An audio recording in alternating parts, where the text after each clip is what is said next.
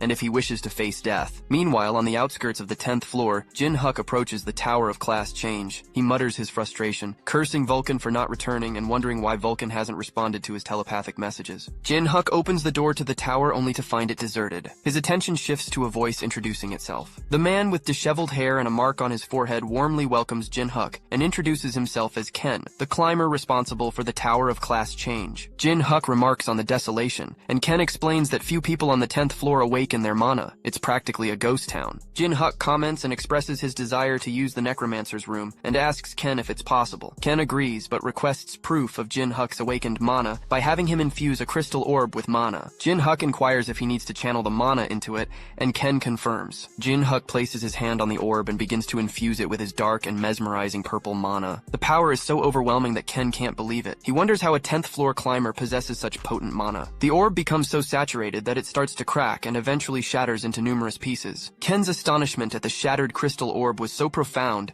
that he tumbled to the floor, unable to comprehend what had just transpired. Unperturbed, Jin Huk casually inquired about the location of the Necromancer's room. Meanwhile, Vulcan engaged in a fierce battle with the dragon, his struggle evident. Internally, he fretted about not being with Jin Huk, limiting his mana and soul resources. Sporting a sinister grin, the dragon taunted Vulcan, questioning how long he intended to hide behind souls and urging him to face the fight head-on. A bystander recognized the dragon's distinctive horns, confirming that he was indeed a dragon, a statement that infuriated the dragon. He turned towards the bystander bystanders, angrily demanding they be quiet and questioning who they were calling a dragon. The bystanders fled in fear. Observing this, Vulcan concluded that the man was unquestionably a dragon, but reacted sensitively to the term. It was as if his body and soul had been separated, prompting Vulcan to wonder if such a phenomenon was possible. Suddenly, Vulcan recalled that a similar occurrence had befallen Jin Huk. His fascination brimming, he summoned a soul soldier and transformed it into a weapon, leaving the dragon astounded. Vulcan declared his intention to investigate the substance within the dragon's body and unleashed a soul laser, narrowly missing the dragon, whose coat bore the brunt of the attack. The dragon acknowledged Vulcan's strength, admitting that he was no mere ghost. Vulcan then employed spirit power,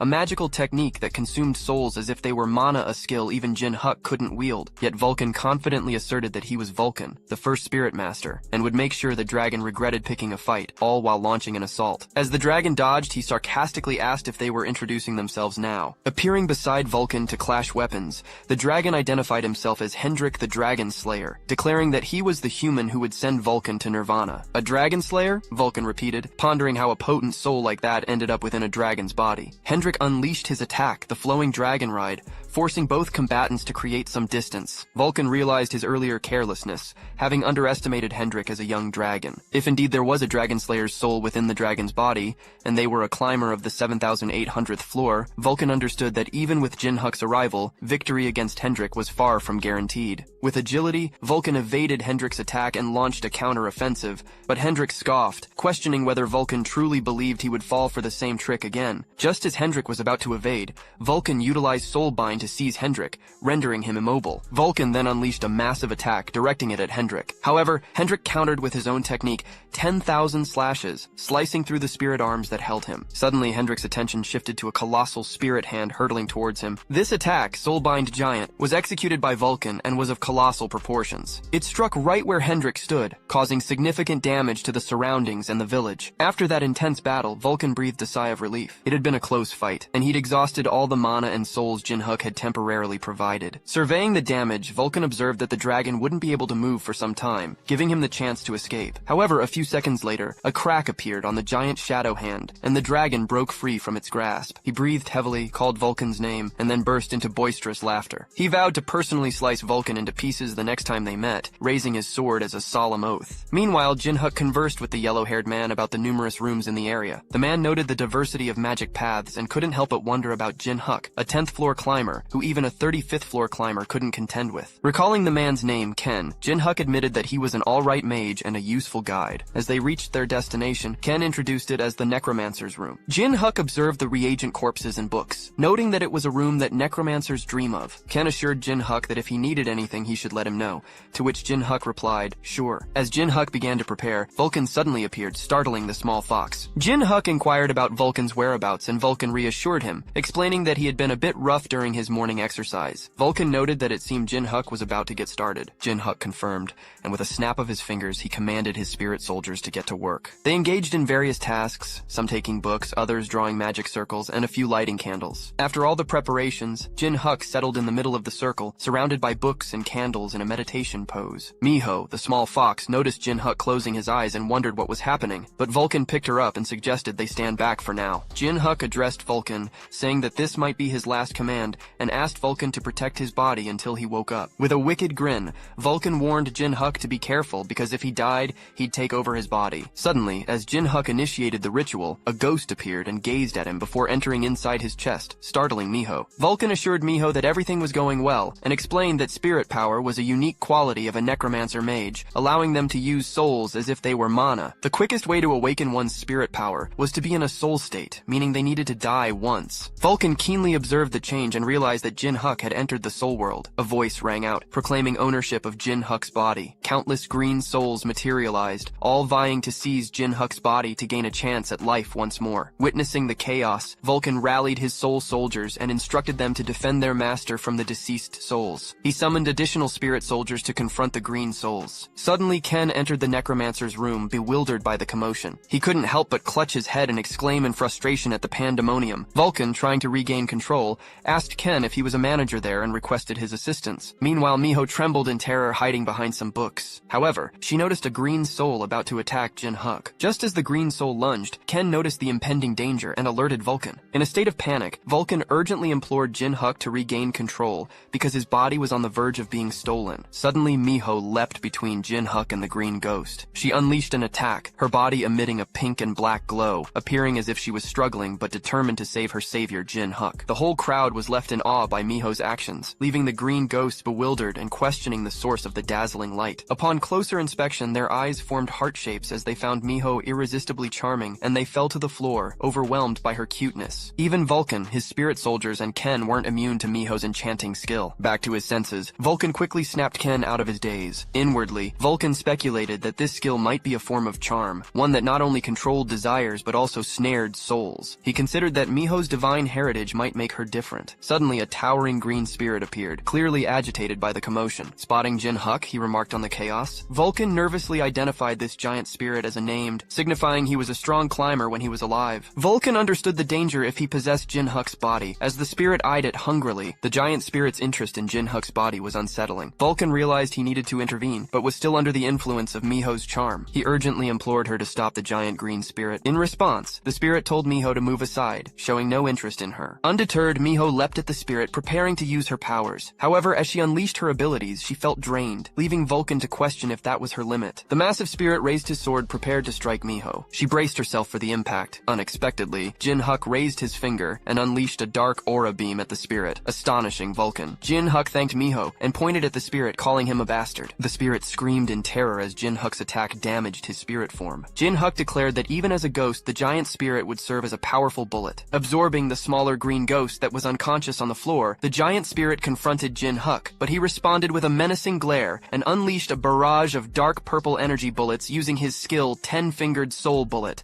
obliterating the spirit and the wall behind the spirit. Vulcan marveled at Jin Huk's ability to gather spirit power on his fingertips and deliver such a devastating attack. Observing the aftermath and the destroyed wall, Jin Huk removed his mask and casually responded to Vulcan, acknowledging that the attack wasn't too shabby. Sometime later, Puppet arrived at the scene and was taken aback by the chaos. He asked what it took to turn the tower into such a mess. Jin Huk briefly explained that it was a long story, and then inquired about the purpose of Puppet's visit. Puppet explained that he came to deliver items to Jin Huk. Among the requested items were deadly poisons of varying potencies, a firestone filled with fire energy, and a frost stone containing ice energy. Vulcan remarked that Puppet was faster than expected. Jin Huk questioned why Puppet was giving him these items when they were meant for raids on floors above the 100th. Puppet replied with a smile, mentioning that this was his final task as the branch manager of the 10th floor. He expressed his intention to return as a climber to become stronger, setting the tower's pinnacle as his goal. Puppet believed Jin Huk would bring significant changes to the tower, and with his skills from the 100th floor, he could become the best merchant. Jin Huk admired Puppet's determination, noting that he was somewhat like Gold Lich in the past. Holding the case, Jin Huk assured Puppet that once he obtained the necessary skills, he would share his and Gold Lich's plans. Puppet thanked Jin Huk and left in a carriage. Jin Huk and Vulcan watched Puppet's departure from the damaged wall. Vulcan commented on Puppet's departure, and Jin Huk decided it was time to indulge. He sat down and expressed his intention to consume the crystals. Vulcan questioned if there was another reason, to which Jin Huk explained that his gluttony trait would absorb the power of the things he ate. As he prepared to ingest the crystals, he asked Vulcan if he wasn't curious about the powers he would gain from consuming them. After that, Ken awakens and suddenly starts screaming, anxiously warning Jin Huk that it's dangerous, likely from a nightmare. Vulcan notices that Ken seems disoriented, so he inquires if he's okay. Ken then asks about Jin Huk and the fox. Vulcan reassures him that both are fine, but his tone shifts as he glimpses something concerning. Ken queries him about this just as a piercing scream echoes through the room. The scream emanates from Jin Huk, who writhes in agony while devouring the fur stone. Miho trembles and watches him with concern. The nine-tailed fox becomes furious, warning Jin Huk not to display such behaviors in front of her offspring. Jin Huk employs his skill, gluttony, kneeling amidst the flames, and after a few moments, successfully consumes the stone. The system then notifies him that he has gained burn resistance. Holding a vial of poison, Jin Huk declares that it's now time to acquire poison resistance. Moments later, the spirit soldiers are observed gathering the lifeless orcs into a substantial pile. Jin Huk then complains that his stomach hurts, prompting Vulcan to question why he's subjecting himself to such pain. Jin Huk asks him to clarify, stating that he needs all of it. Frustrated, Vulcan remarks that Jin Huk's resilience in drinking all that poison makes him quite tenacious. Jin Huk explains that he had previously informed Vulcan about the combat techniques of the 9-star, necessitating his preparation by acquiring resistance to various elements. Meanwhile, numerous notifications appear behind Jin Huk, revealing his newfound resistances to all poisons, burn resistance, and freeze resistance. Jin Huk emphasizes the importance of poison resistance as one of the 9-star members specializes in poisons, and had he been aware of their tricks, he wouldn't have met such a gruesome fate. Suddenly, a spirit soldier arrives, and Vulcan asks if these are all the orcs in the vicinity. The spirit soldier nods in agreement. Gazing at Miho, Jin Huk mentions that she has waited long enough and it's her turn to eat. Vulcan suggests removing the liver and feeding it to her, to which Jin Huk agrees, noting that Miho is still a baby when considering her as a human. However, Miho takes everyone by surprise when she suddenly reveals menacing, razor-sharp carnivorous teeth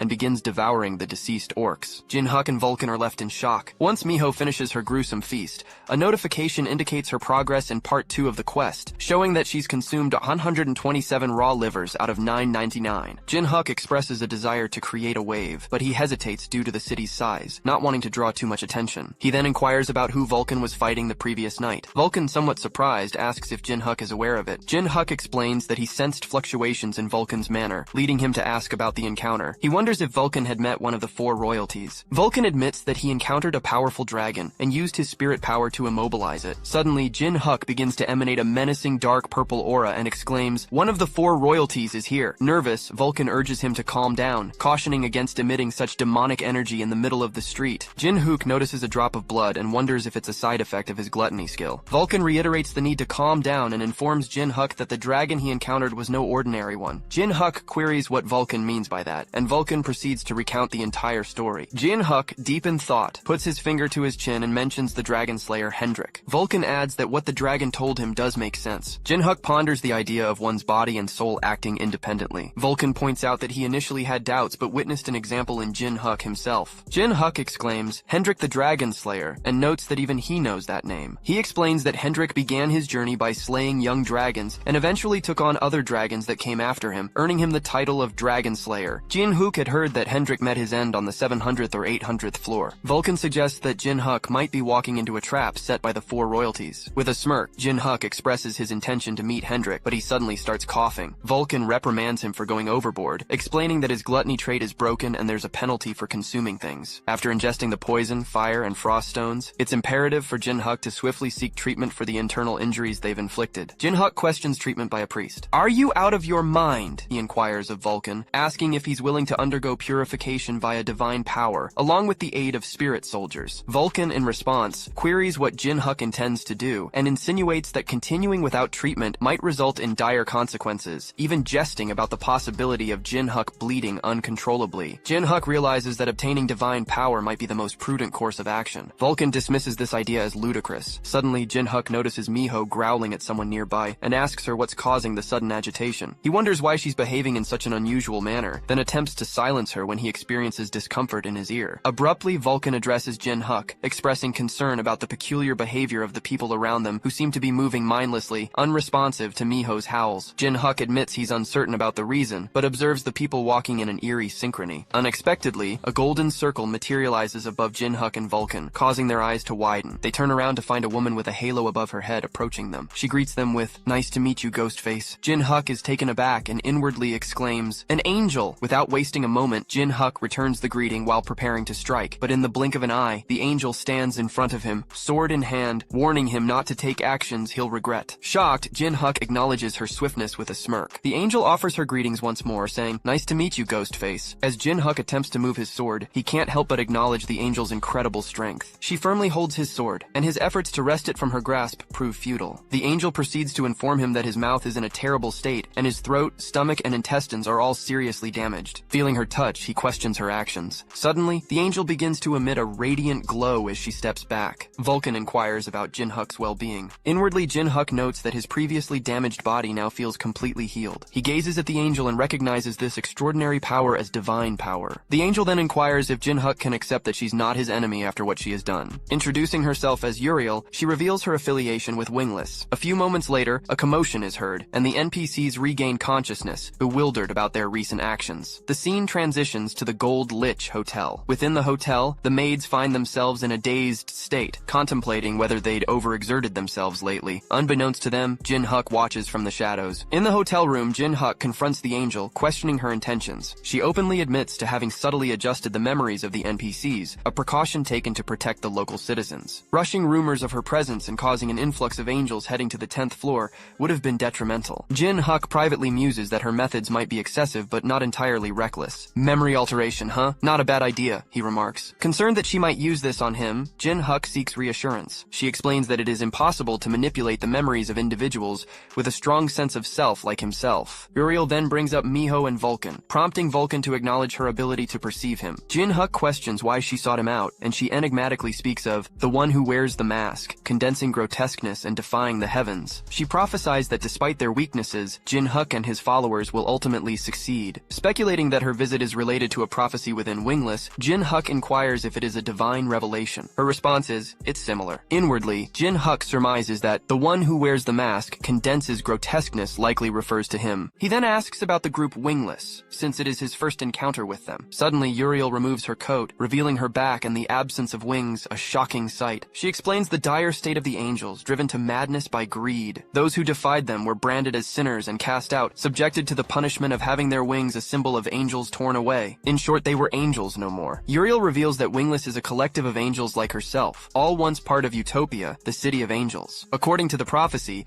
Jin Huk would disrupt the reign of the four royalties, and Wingless sought to join forces in this endeavor. Jin Huk lets out a sigh and begins telepathically conversing with Vulcan, seeking his guidance. Vulcan inquires what he means because he doesn't believe Uriel is lying, advising Jin Huk to simply say yes. So Jin Huk asks Uriel about the assistance Wingless could provide. To his astonishment, she responds with nothing, leaving him taken aback. She explains that although the power of Wingless is immense, it has marked them as enemies in Utopia's eyes, resulting in close surveillance and support coupled with angelic hostility. Inwardly, Jin Huk muses, a stalemate, huh? He recognizes the dilemma of declining an army of former angels as a waste, while accepting it poses a significant risk. Nonetheless, he conveys his willingness to bear that risk and asks if Uriel would assist if he needed to employ Wingless's power. With a resolute expression, she replies, gladly. Jin Huk expresses his satisfaction, stating that their alliance is now confirmed. Uriel, still addressing him as Ghostface, bows in gratitude. Jin Huk considers introducing himself and inquires if she could momentarily blind both God and the devil. She confirms she can and uses a feather from her wings to seal the room, isolating them from the outside world. Jin Huk recognizes that her power shares a principle with Goldlich's abilities and questions whether those bastards could hear them. She assures him they couldn't, even if he cursed at them. Jin Huk removes his mask and hurls curses at Bao, referring to him as a voyeuristic sick bastard, and demanding if he is listening. Uriel is visibly shocked by his words. When Bao doesn't respond, Jin Huk acknowledges the legitimacy of Uriel's power. He explains that he needs this private space due to their shared predicament, and asks if using a false name and a mask is unnecessary. He introduces himself as Jin Huk, the same Death Star from 10 years ago. Uriel is flabbergasted and repeats his name, falling to her knees in worry. She apologizes for her incompetence, and Jin Huk inquires if she knew the chaotic Jin Huk who had died a decade ago. Uriel reveals that she had been present when Jin Huk's death was discussed 10 years ago. This revelation causes Jin Huk's mood to shift to one of anger. Jin Huk loomed menacingly, casting a baleful gaze upon Uriel. With a resounding stomp that sent tremors through the floor and a foreboding aura enveloping him, Jin Huk warned her to choose her words wisely. Uriel then inquired if he knew about the consequences of reaching the 999th floor of the tower. Still wearing an enraged expression, Jin Huk responded, suggesting that one might become a voyeuristic transcendent, akin to a deity or demon overseeing the tower's affairs. Uriel referred to these beings as the angels, but paused and amended her statement, noting that the four royalties had been consumed by their arrogance, attempting to monopolize their positions and eliminating those who sought to conquer the tower except themselves. In bewilderment, Jin Huk mumbled, select and kill? Uriel asked if he knew about it. Jin Huk, now convinced that the mastermind was before him, furiously threatened to deliver her head to where his wings resided. He seized her by the neck with shadowy hands, prompting her to explain that she became wingless a decade ago for opposing the select and kill order on a particular climber whose name was Death Star. Jin Huk, upon hearing this revelation, released his grip, awkwardly acknowledging his improper behavior and offering an apology. Uriel assured him that it was all right and accepted the burden of her actions. Jin Huk, understanding the distinction between the wingless and the angels, refrained from venting his anger on her. Uriel expressed her gratitude for his understanding and suggested that, like them, there might be other victims of the four royalties, encouraging Jin Huk to welcome them if they approached. Jin Huk agreed, realizing their potential as allies in the war against the four royalties. He then inquired about where to meet her again, and she directed him to the wingless hideout on the 9th floor of Dream City. Jin Huk remarked that the 190th floor seemed significantly lower than he had expected. Uriel explained that the higher the floor, the more influence the four royalties held, and the floors from 200 to 300 were under his territory. Jin Huk realized that he had almost forgotten that this territory was under the reign of the martial Emperor Tess, who ruled over the floors from 200 to 300. Setting up their base within his territory meant a higher chance of the four royalties meeting their destruction. When Uriel asked if she could get dressed, Jin Huk agreed, saying, of course. As she prepared to put on her coat, he couldn't help but notice her feathers. He inquired if there would be a trace if she gave him something, and she explained that due to the pursuit of the angels, she could only bring herself. With a creepy grin, Jin Jin Huk assured her that it was enough. Uriel, however, looked at him with disdain, asking, "You were that type of person?" Panicking, Jin Huk clarified that he didn't mean that, and only wanted some of her feathers. Uriel sighed with relief and mentioned that if it was that, she could give him some because her feathers grow back. As she removed some for him, Jin Huk inwardly acknowledged his relief, thinking he'd asked carefully because he believed they didn't grow back. After giving him some of her feathers, she cautioned him not to show the feathers outside, as angels had a skill for locating the feathers' owner. Jin Huk assured her he planned to consume them. Her mood shifted and she teased, "So you were that type of person?" Jin Huk insisted he wasn't that type, and she trusted him, telling him to get going and that she'd see him next time in Dream City. Jin Huk agreed, promising to meet her expectations. She said she'd look forward to it and then disappeared. Jin Huk sat down, and Vulcan asked if he was going to eat the wing now. Jin Huk, filled with excitement, confirmed this and wondered if he could endure the angel's divine power and what abilities he might gain. Vulcan, resigned since the third poison told him to do as he pleased, then told Miho not to eat anything she found, much like Jin Huk. Jin Huk proceeded to eat the wing, but something unexpected happened. His entire body began to emanate a golden aura as he screamed in pain. Vulcan, accustomed to these bizarre situations, simply shrugged and went on to give Miho an airplane ride while Jin Huk struggled to breathe. Jin Huk's screams of pain echoed in the background, but Vulcan paid little attention. Suddenly, Jin Huk found himself waking up in the mind realm. Confused, he asked himself if he had fainted. Realizing that he was now in this unusual place, he contemplated whether his body had decided that consuming divine power was too much, meaning he had to win here. As he got to his feet, Jin Huk turned around and was met with the sight of an enormous, glistening golden waterfall. That waterfall embodied the divine power surging within him, resembling a colossal mountain. Jin Huk silently expressed relief that he didn't have to engage in a battle with Uriel. Even if he had emerged victorious and devoured her essence, the thought was too unsettling to dwell upon. Suddenly, the water began to surge, and it dawned on him that the waterfall was more than just a mere illusion. He needed to break through this cascade of divine power before it seized control of his mental realm. He pondered his options and with a sly grin mused, "Well, there's only one way, isn't there?" Back in the tangible world, Vulcan's attention shifted to Jin Huk, observing that he was employing spirit power, but there was something distinct this time. Jin Huk was utilizing his own soul as the substance for this spirit power. Miho appeared concerned, yet Vulcan reassured her, expressing faith in Jin Huk because his actions indicated he had a plan. Vulcan eagerly anticipated what surprises Jin Huk had in store. Returning to Jin Huk's struggle, he was witnessed sucking the divine power through a conduit. After a few moments, he admitted, "This isn't it either." To encapsulate his spirit power imbued with divine essence, he reasoned that crafting an image of himself consuming it, given that he had acquired the power through gluttony, would be the right approach. However, he felt that failure was looming if he continued down this path. If the divine power overwhelmed him, he'd either lose consciousness permanently or have to relinquish this newfound power. Nonetheless, with unwavering determination, he questioned himself, calming his nerves by acknowledging that it was a creation of his own soul. Suddenly, a shadowy figure began to materialize, and a massive shadowy monster materialized beside Jin Huk. Sporting a devious grin, Jin Huk declared, "Now this is the real deal." He proceeded to manipulate the monstrous entity, which began to consume the golden divine power bit by bit. Jin Huk maintained his menacing smirk, repeatedly chanting, "More, more, more," as his shadowy creation voraciously devoured the divine power. Back in the real world, Jin Huk was seen smirking, and near him, Bao wore a satisfied smile. Bao began to clap with excitement, noting that Jin Huk's actions seemed to mirror his own. He welcomed the emergence of the Demon King of Gluttony. In a brief flashback, Jin Huk had mentioned the greedy dragon, and the Gold Lich had identified this entity as Bao. To them, Bao was a neutral deity with a penchant for scheming. True to his name, he possessed an insatiable greed, indulging in various species and desiring even more. "He's an insatiable dragon with an appetite for everything in this world, aptly named the Greedy Dragon." The Gold Lich had just started explaining the enigmatic history of this greedy dragon when the flashback abruptly ceased, bringing us back to the present where Jin Huk harnessed his greed and completely consumed the divine power. In the tangible world, Vulcan roused Jin Huk from his trance, and Miho, elated to see him awake, eagerly embraced him with a hug. Jin Huk assured her he was back. Vulcan couldn't resist asking if Jin Huk had succeeded or failed, ready to poke fun if it were the latter. With a smirk, Jin Huk dismissed Vulcan's hopes of mockery, affirming his success as he exhibited his newfound divine energy merged with the dark power. Jin Huk explained that despite its current small size, he had developed an organ capable of generating divine power. He turned to Vulcan for his opinion, asking if he was content with this result. Vulcan privately marveled at the extraordinary outcome, but also recognized the lurking danger. Jin Huk, not yet strong enough to withstand a coordinated assault from the four royalties, was vulnerable in his current incomplete state. Facing off against the four royalties could prove fatal. A few days later, on the 10th floor hunting ground, Jin Huk's spirit soldiers were busy dispatching numerous orcs. Suddenly, they encountered an unusual-looking orc that managed to take down one of the spirits. Jin Huk and Vulcan watched from above, and Jin Huk uttered, "It has begun," with a growing pile of orc corpses behind him. The orc skillfully cleaved through the spirit soldiers, leaving them bisected on the ground. A sudden radiant glow emanated from the wound, leaving the orc in awe. The source of the golden light was a celestial spirit soldier. Jin Huk turned to Vulcan and inquired about his experience with the new Holy Spirit soldier. Vulcan shared that it performed as expected, serving as the exclusive healer for both the undead and spirit soldiers. It completely nullified the typical Necromancer's drawback of resource wastage due to weak endurance during summoning. Nevertheless, given its divine nature, it had a propensity for seeking enlightenment. Jin Huk commented on the situation, noting that they could only be cautious in dealing with it. Meanwhile, Miho indulged in consuming the orcs. Vulcan remarked that it seemed like she had finished her meal. Jin Huk inquired whether it was enjoyable, observing the quest notification displaying that Miho had devoured 892 raw livers out of 999. Jin Huk contemplated how he had unexpectedly earned the Orc Slayer title for the second time. He then opened his status window, revealing his traits, stats, name, skills, subclass, class, and physical condition. Inwardly, he acknowledged that his divine power had grown over the past few days,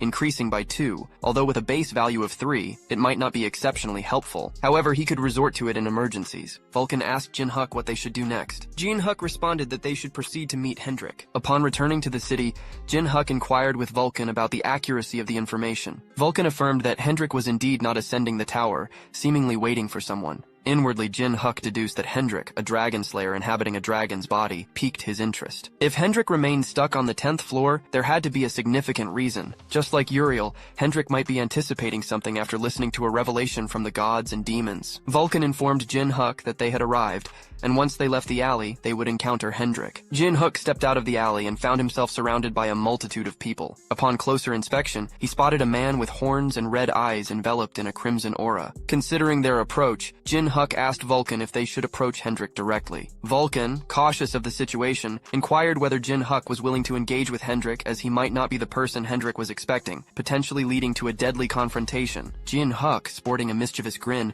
proposed settling the matter through combat. Vulcan responded, dubbing Jin Huk insane and suggesting that he go on ahead without him. Jin Huk taunted Vulcan, stating that he knew Vulcan was fearful due to a past encounter where he got quite battered in a fight with Hendrik. Vulcan retorted, scared? Who got battered? Defending his pride as the first spirit master. Vulcan asserted he'd never run away. Jin Huk, however, urged him not to lie, mentioning how he had fled looking worse for wear. Hendrik suddenly closed his eyes, and they were transported into a flashback where he was told that the one who could fulfill his wish would appear on the 10th floor and asked to wait. Returning to the present, Vulcan and Jin Huk faced Hendrik. Jin Huk asked if he was Hendrik, to which Hendrik replied in the affirmative, adding that he had been wondering when Jin Huk would approach him. Hendrik then recognized Vulcan as a familiar face, causing Vulcan to tremble. Hendrik abruptly declared that Jin Huk had passed, prompting Jin Huk to express his displeasure with Hendrik's initial judgment, though he chose to let it slide since Hendrik said that he passed. Hendrik noted the prying eyes around them and requested that Jin Huk follow him. They reached what seemed like a dead-end alley, leaving Jin Huk puzzled about why they had ventured so far. Jin Huk pointed out the many alleys in the square. Suddenly, Hendrik placed his hand on the wall and a portal materialized. He entered it, and Jin Huk informed Vulcan that they would follow Hendrik, stepping through the portal. Inside, Jin Huk questioned Hendrik about their location, to which Hendrik explained it was a subspace, a hidden space on the 10th floor where the eyes of the gods and demons held no power. Jin Huk contemplated that he could unmistakably sense that something had weakened. Hendrik posed a question, expressing his intention to exterminate all the dragons who had slain him within the tower. He asked Jin Huk if he was prepared to join him in achieving this goal. Jin Huk responded with a smirk, remarking that Hendrik's ambition seemed rather petty for a man of his stature. Incensed, Hendrik demanded clarification about what Jin Huk meant by petty. Vulcan intervened, privately informing Jin Huk that Hendrik was a formidable monster on a different level,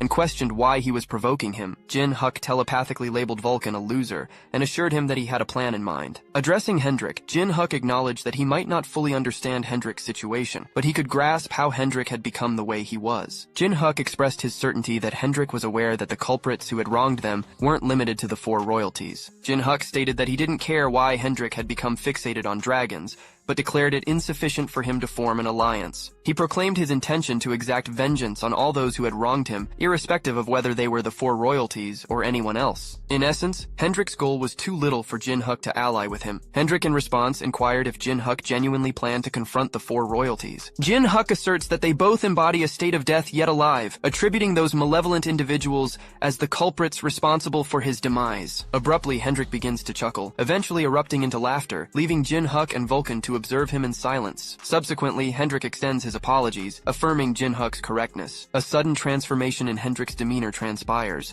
marked by an earnest expression as he proclaims Jin Huk as the prophesied individual spoken of by Uriel. This declaration leaves Jin Huk startled, concealing his internal wonderment concerning whether wingless beings have already approached Hendrik. Hendrik proceeds to unsheath his sword, while expressing his anticipation for an impending confrontation. He articulates his intent to personally assess and scrutinize Jin Huk's commitment, questioning whether it is genuine or a mere charade, dubbing Jin Huk as the one who conspires against the divine will. Subsequently, Hendrik inquires about Jin Huk's identity. In response, Jin Huk unveils his countenance by removing his mask, introducing himself as Cha Jin Huk, bearing the epithet, the Death Star. Suddenly, an elderly gentleman exclaims, labeling Hendrik as a troublesome figure for revisiting this place. He questions whether Hendrik has yet to accomplish his initial purpose. Jin Huk, perplexed, inquires about the identity of the elderly man. Hendrik reveals him as the local blacksmith and the creator of his sword. The blacksmith confirms his role and chastises Hendrik for his return, given that he has already acquired the sword. He inquires about the reason for Hendrik's reappearance. Upon closer examination, Jin Huk discerns the old man as an Oni. The Oni observes the peculiar amalgamation of a spirit and a mythical being dwelling within a human, and inquires about Jin Huk's identity. Jin Huk inquires of the elderly gentleman how he had managed to survive, to which the old man, somewhat displeased, brands Jin Huk as a disrespectful scoundrel lacking reverence for his elders. He brusquely challenges Jin Huk to air any grievances he might have. Jin Huk clarifies his intent,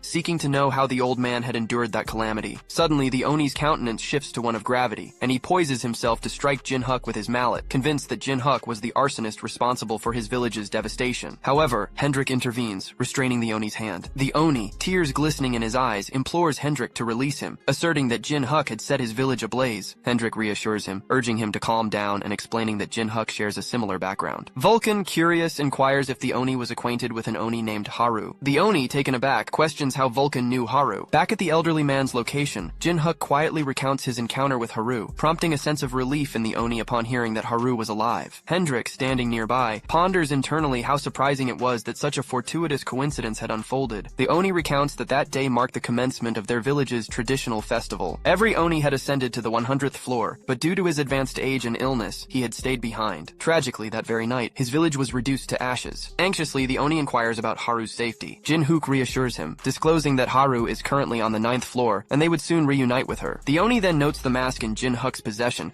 and inquires if it belonged to Haru. Jin Huk confirms it, explaining that Haru had regarded it as her way of repaying him for saving her. Hendrik, curious about Haru's strength, asks Jin Huk, who affirms her prowess and adds that she is still growing, likely surpassing them in one-on-one battles. Hendrik inquires about Haru's status in Jin Huk's party, wondering if she was a temporary or permanent member. Jin Huk explains that he had embraced Haru's mask and committed to seeking vengeance alongside her. Geno, the Oni blacksmith, gratefully grasps Jin Huk's hand and introduces himself. He pledges to do everything within his power to support Jin Huk and implores them to rebuild the village with Haru. Jin Huk, slightly taken aback, responds, well, we should. Observing the scene, Vulcan muses internally about whether Jin Huk comprehends that accepting the mask is equivalent to accepting Haru's proposal. Geno generously offers all the weapons in his workshop. After inspecting the swords, Jin Huk notes their exceptional quality, surpassing those received from the Gold Lich. Hendrik clarifies that Geno is the finest Oni blacksmith, explaining the exceptional craftsmanship. Following this exchange, they decide to depart but find Geno peacefully asleep. Hendrik remarks that Geno appears to have finally relaxed upon learning of a survivor from his village, a rarity in his experience. Jin Huk suggests they leave Geno to rest and expresses his intention to bring Haru to meet him. As he observes the elderly man, Jin Huk inwardly anticipates that Haru would gain strength from this meeting and feels pleased. Suddenly, Vulcan urgently calls Jin Huk and warns him to be cautious. With quick reflexes, Jin Huk evades an attack from Hendrik. In response, he questions Hendrik's motives. Hendrik reminds him about their previous discussion, emphasizing that he had mentioned testing Jin Huk. Grinning, he warns that if Jin Huk isn't skilled enough to survive, he should abandon any notion of challenging the will of the gods. Jin Huk retorts, insisting that he will test Hendrik as well. Just as their conversation unfolds, nearby buildings begin to crumble, marking the onset of a fierce battle between Jin Huk and Hendrik. As Jin Huk dispatched his spectral warriors toward Hendrik, the latter swiftly drew his blade and cleaved those ethereal entities into countless fragments. Out of thin air, floating blades converged around Hendrik, poised to pierce him, but he thwarted their attempt by swinging his sword, recognizing it as shallow tricks. Unexpectedly, Jin Huk materialized above Hendrik and launched an offensive with his blade. Yet Hendrik adeptly evaded the strike with a deft maneuver. Hendrik gripped Jin Huk's hand and flung him onto a nearby house, leaving Miho anxious. Hendrik acknowledged Jin Huk's Huk's title as a mage and necromancer,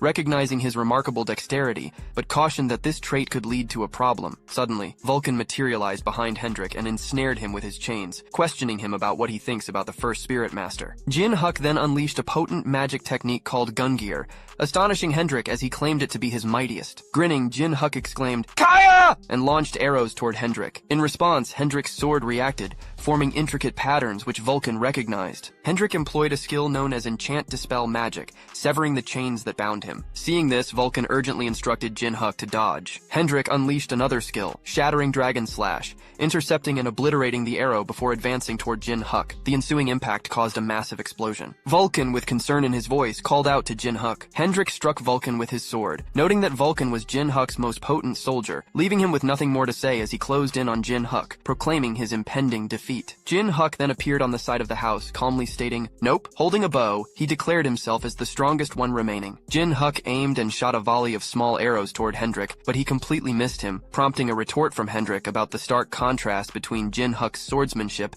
and his archery skills, describing the latter as atrocious. However, the arrows took an unexpected turn, glowing with magic, and returned to pierce Hendrik, causing him to descend inwardly. Jin Huk celebrated a critical hit and resolved to go all out to finish Hendrik. Donning his own mask, Jin Huk mentioned that he had only previously brought out the side effects when using the mask with Haru, but now he intended to succeed. As he put on the mask, he harnessed his battle foresight. Hendrik's anger intensified, conjuring a colossal fire tornado at his location. Jin Huk regretfully noted that he had missed his chance, and that Hendrik was not an easy foe to vanquish. Hendrik, now with a transformed countenance, laughed and acknowledged Jin Huk's strength, asserting that he had lost in terms of numbers. He declared that the fight wasn't over, craving more. Hendrik unleashed his skill, charging Dragon Spark, urging Jin Huk to continue the battle. Jin Huk was left in disbelief, internally grappling with the realization that there seemed to be no way out. He could track Hendrik's attacks with his battle foresight, but he lacked the speed to evade them, and getting hit would prove fatal. With no alternative, Jin Huk retrieved his fox mask, donning it and expressing his trust in it. He looked rather impressive with his new mask. The elderly man's eyes snapped open, his shock palpable as he beheld the havoc wrought by Jin Huk and Hendrik. He bellowed, demanding to know what was happening,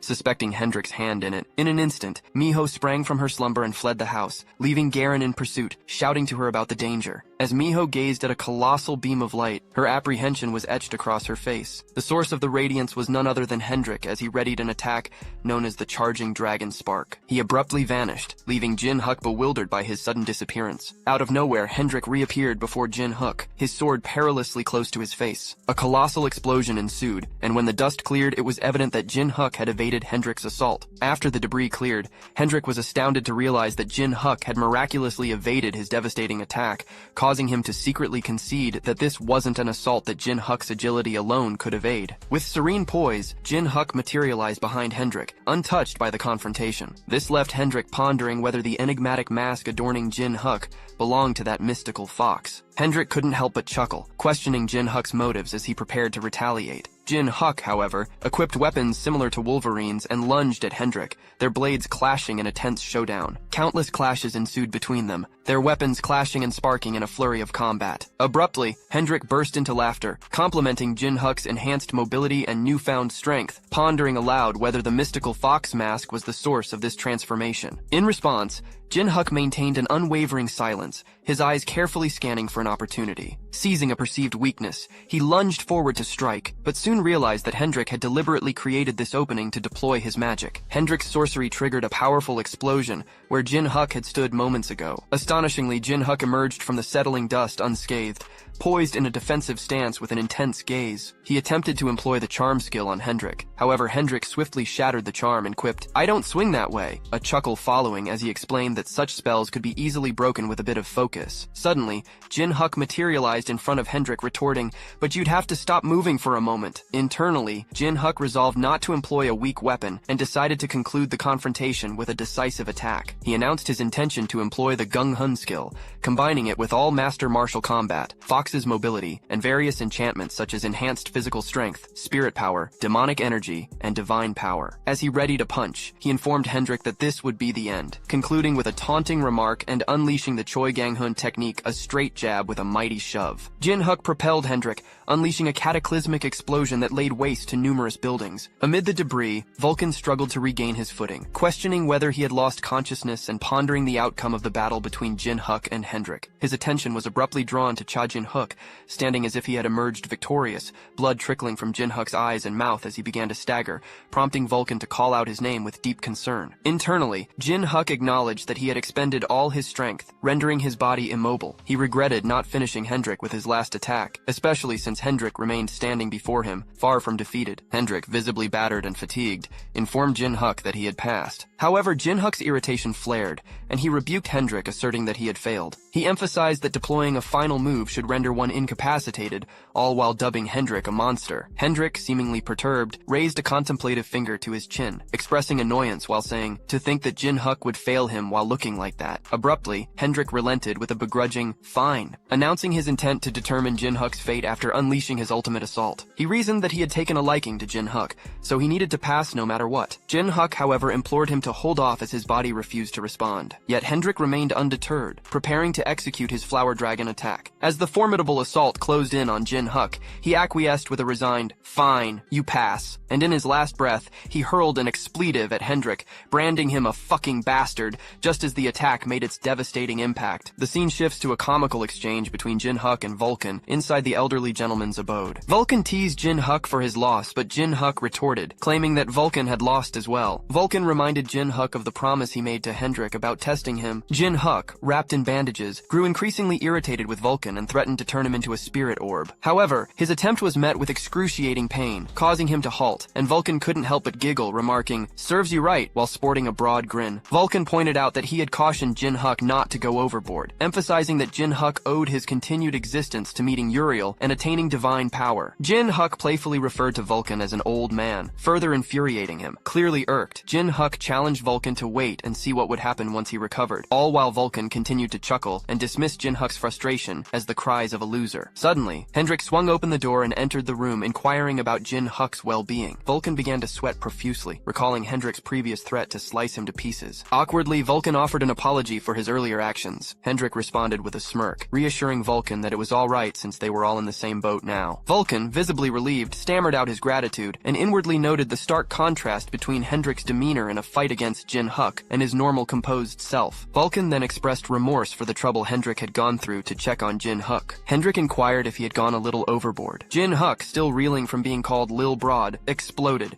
challenging both of them to face him in a fight, convinced he'd win next time. Inwardly, Hendrik acknowledged that Jin Huk would indeed be capable of defeating him one day. After taking a deep breath, Jin Huk calmed down and revealed the reason he had summoned Hendrik. He wanted to hear Hendrik's story, particularly about his past life and death. Hendrik began by recounting how his family and hometown had vanished mysteriously, courtesy of the dragons. His miraculous survival was attributed to his burning hatred for dragons. He proceeded to climb the tower just like other climbers, but he was fortunate to possess exceptional talent. Jin Huk noted the similarity between Hendrik's history and that of someone else he knew. Hendrik divulged that he had slain his first dragon on the 600th floor and subsequently embarked on a journey of revenge. Jin Huk remarked on the quick progress to the 600th floor, wondering if Hendrik then went on to confront the 4 royalties. Hendrik confirmed this, but mentioned that it also marked the commencement of a pursuit by a team dispatched by the 4 royalties. This pursuit became his daily routine, and as he grew stronger, the penalty lessened. He revealed that their branch on the 800th floor had essentially been wiped out. Inwardly, Jin Huk explained that the penalty system was designed to prevent high-level climbers from monopolizing the tower, imposing restrictions on their abilities on lower floors rather than the higher ones they'd reached. This was why he'd survived Gold Lich's attack.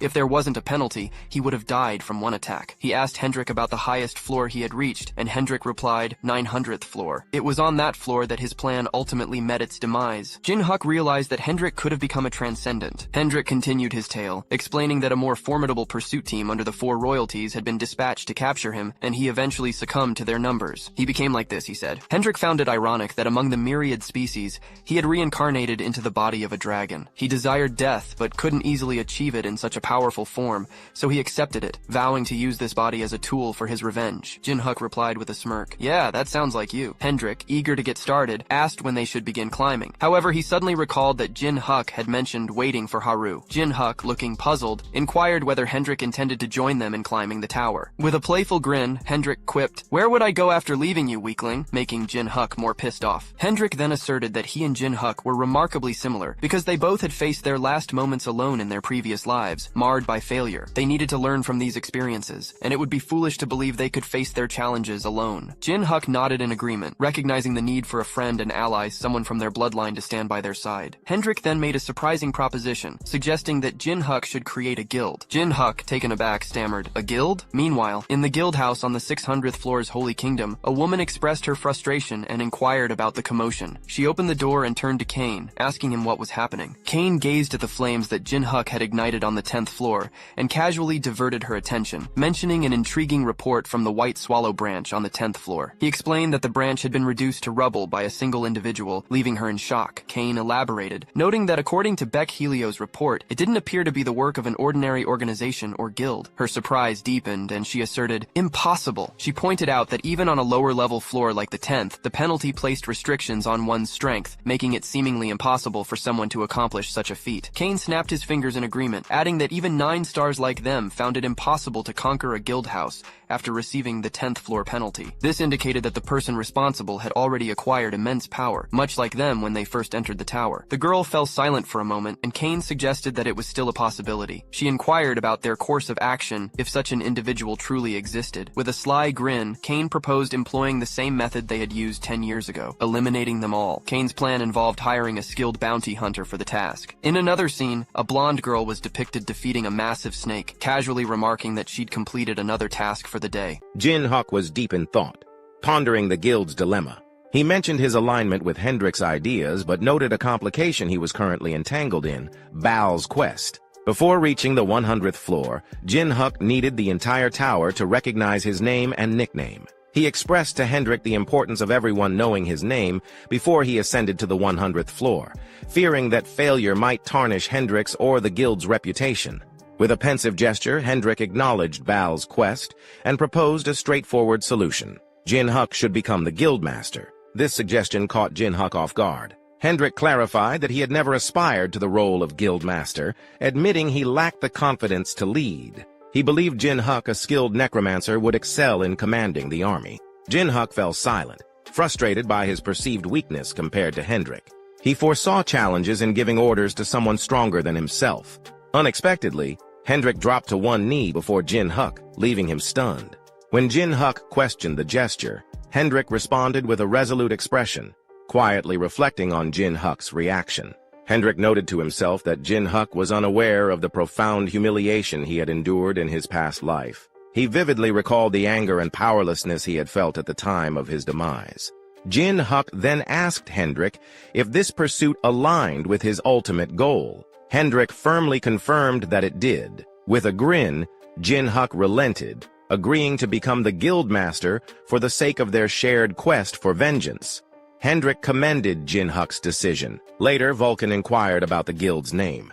Recalling Uriel's words about the one who wears the mask, condenses grotesqueness, and defies the heavens, Jin Huk confidently declared that their guild would be named Heaven's Defiance. He believed no other phrase could be more fitting.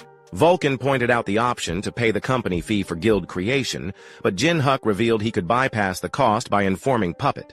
Upon arriving at the Gold Lich branch, Jin Huk was greeted by Halcyon, who regretfully informed him that Puppet was unavailable. Curious, Jin Huk asked about Halcyon's identity, prompting him to reintroduce himself as the branch manager of the 10th floor. Shortly after, Jin Huk encountered Ken nearby and inquired about his presence. Ken chuckled, explaining that he had stopped by for tower maintenance. Halcyon nervously mentioned how close he had become with Ken, then asked Jin Huk the purpose of his visit. Jin Huk revealed his intention to start a guild. Halcyon beamed, stating that if it was Jin Huk's guild, everyone would want to join. However, he pointed out that Jin Huk needed more than 2 members to establish it. Jin Huk listed Hendrik, Miho, and Vulcan as prospective members and asked if that sufficed. Ken was astonished to hear that the dragon had joined the guild. Halcyon inquired if Jin Huk had won over Hendrik. Jin Huk glanced at Hendrik, remarking that his guild member was a celebrity. Hendrik responded with amusement, questioning whether celebrity was a compliment. Jin Huk revealed there were more members and sought Halcyon's assistance once they all gathered. Halcyon assured him that Gold Lich had instructed him to support Jin Huk's requests. Later, Jin Huk extended invitations to the old man, Oni, Puppet, Haru, and even Gold Lich himself. Gold Lich mused, "A guild, huh? He's up to something interesting." The scene shifted to Jin Huk unleashing his potent attack.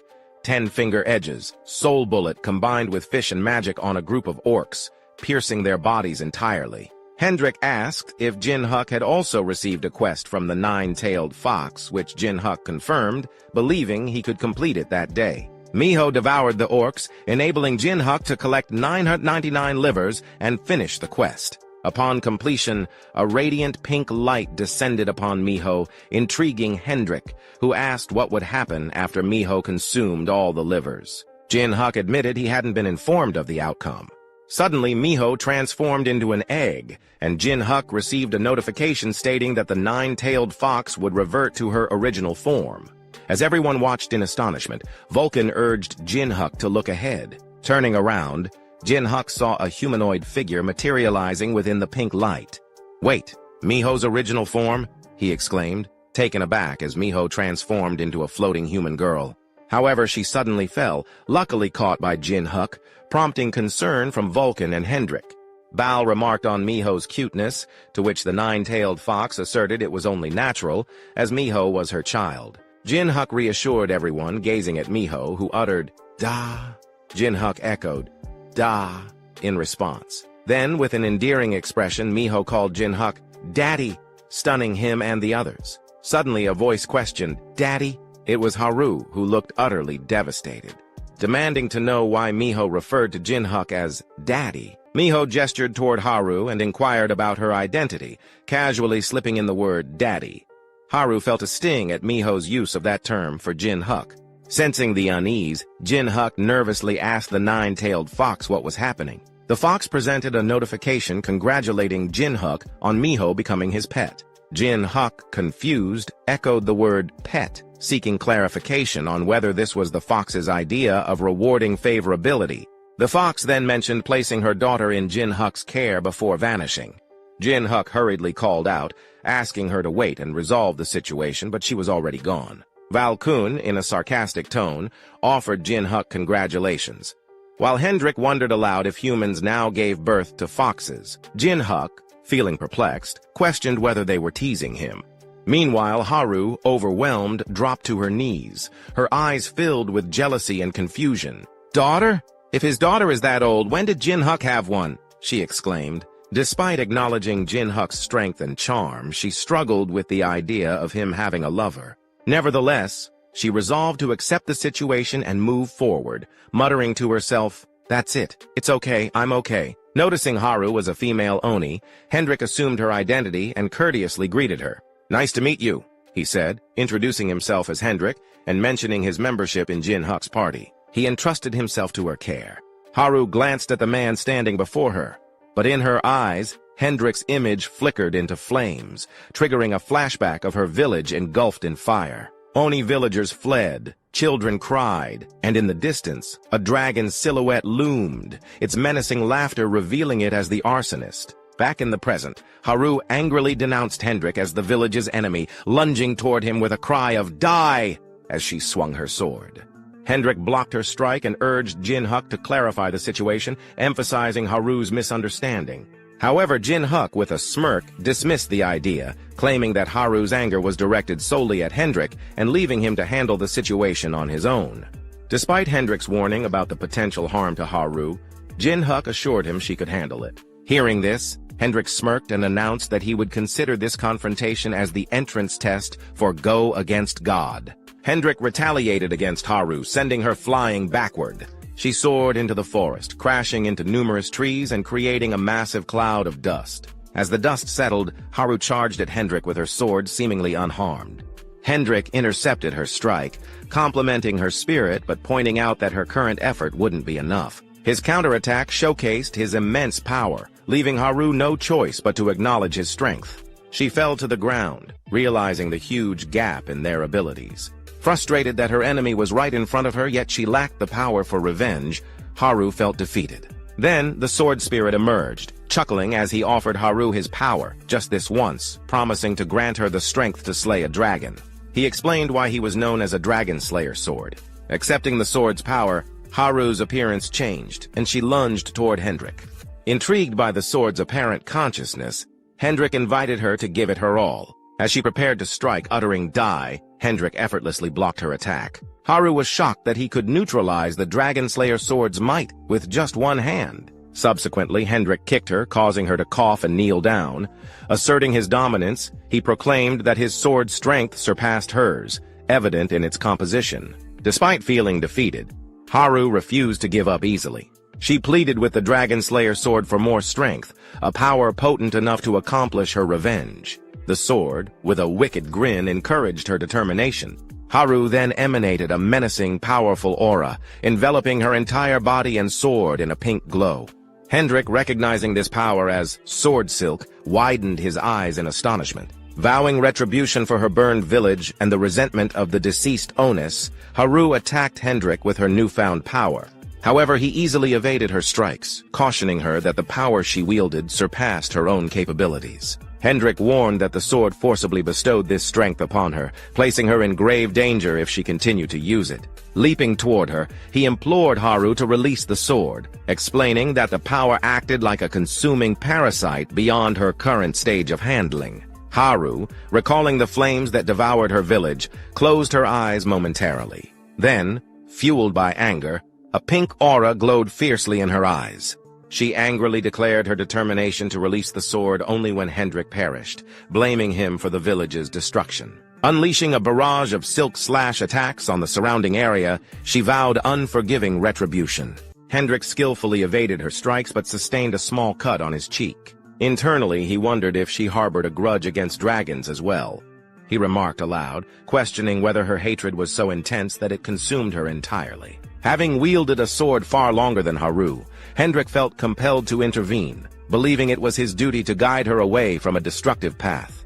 Focusing his energy, he prepared a powerful attack, warning Haru that it would be intense but not fatal. Haru was stunned by the sheer magnitude of his power. Hendrik then unleashed the formidable strike, resulting in a colossal explosion upon impact. The force of the blow was so overwhelming that Haru was knocked unconscious and began to dream. In her dream, she found herself in a serene meadow adorned with stunning blue flowers. She realized she was in the forest of the Oni village. Spotting a soccer ball, she picked it up, only to hear a voice calling her sister. A young Oni girl approached, asking if Haru would hold on to the ball. Haru explained that the ball belonged to the village children and handed it to the girl, who thanked her gratefully. However, the dream took a dark turn as the children began to question why Haru was the lone survivor of the tragedy that befell their village. Their words shook her deeply, leaving her bewildered and distraught. The scene grew even more haunting as a burning child reached out to her, pleading to be saved and expressing a desire to live like her. Tears streamed down Haru's face as her breathing became erratic. The nightmare escalated, with burning corpses piling up around her, their hands reaching out, questioning why she alone had survived. Amidst the chaos, Haru wondered inwardly why she had been spared. Her sword responded, stating that it was her destiny. It urged her to wield the Dragon Slayer's sword and carry on, for revenge could only be sought through her. The sword reminded her that despite the Oni's demise, she must stand tall, embodying both the values of kindness and vengeance. Meanwhile, Hendrik turned around, astonished to see Haru standing after enduring his powerful dragon spark attack. Haru dashed toward him with a vacant gaze, closing the distance between them in an instant. She plunged her blade into his stomach, and both collapsed to the ground. Upon impact, the sword shattered, and its remnants whispered that this was likely Haru's limit. It urged her to grow stronger, to one day cut through Hendrik and avenge the Oni. Concerned, Jin Huk called out to both Haru and Hendrik, while Vulcan inquired about their well-being. Hendrik reassured them that he was fine, noting that Haru had exhausted herself before stabbing him. He believed it was best to let her rest, and they returned to the village. Inside an apartment, Haru lay sleeping on a bed, her appearance gaunt and frail. Observing her condition, Hendrik speculated that she might be malnourished, having repeatedly pushed herself beyond her limits. He wondered if she would attack him again upon waking. Jin Huk suggested that she might, noting that her story resembled Hendrik's own past, possibly involving one of the dragons that had ravaged her village. Hendrik reflected on the possibility that the previous owner of his dragon body might have been one of the dragons responsible for the attack on Haru's village. Accepting the burden of his body's past sins, he resolved to endure any resentment Haru might harbor toward him. Jin Huk fell silent after hearing this, then requested that Hendrik accompany him.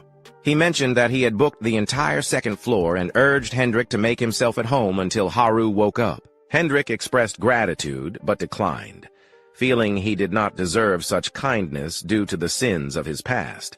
Before he could finish, Jin Huk cut him off sharply, exclaiming, "Do you think I give a damn about that?"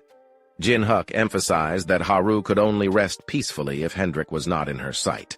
As a gentle breeze swept into Haru's room, she stirred awake. Feeling the wind against her skin, she opened her eyes, initially mistaking Miho for Jin Huk. Miho informed Jin Huk that Haru had awakened, and he entered the room to check on her. "Are you awake?" he asked. Haru responded with a weak yes, mentioning that her head felt heavy. Suddenly, Miho exclaimed, "Daddy's here!" These words triggered Haru once more, overwhelming her with jealousy and causing her to faint again. Confused, Miho asked if Haru was sleeping once more. Jin Huk lifted Miho into his arms and warned her that she might die if she didn't stop using that nickname for him. The following day, just outside their apartment, Jin Huk inquired if everyone had packed all their belongings. He announced that they would not be returning to the 10th floor.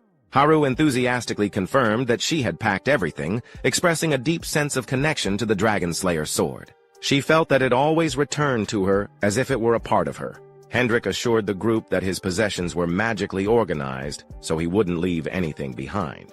Miho hesitated, almost calling Jin Huk Daddy, but then chose to address him as Appa instead, asserting that she hadn't left anything either. This surprised Jin Huk, as he hadn't anticipated her using Appa instead of Daddy. Haru stepped in, explaining with a warm smile that she was the one who had taught Miho to use Appa. She embraced Miho like a caring sister, and clarified to Jin Huk that, despite Miho being a mythical creature, she was still a young child who couldn't fully distinguish between Daddy and Appa. Haru had simplified it for her and taught her with kindness. Muttering softly, Miho admitted that she preferred saying Daddy.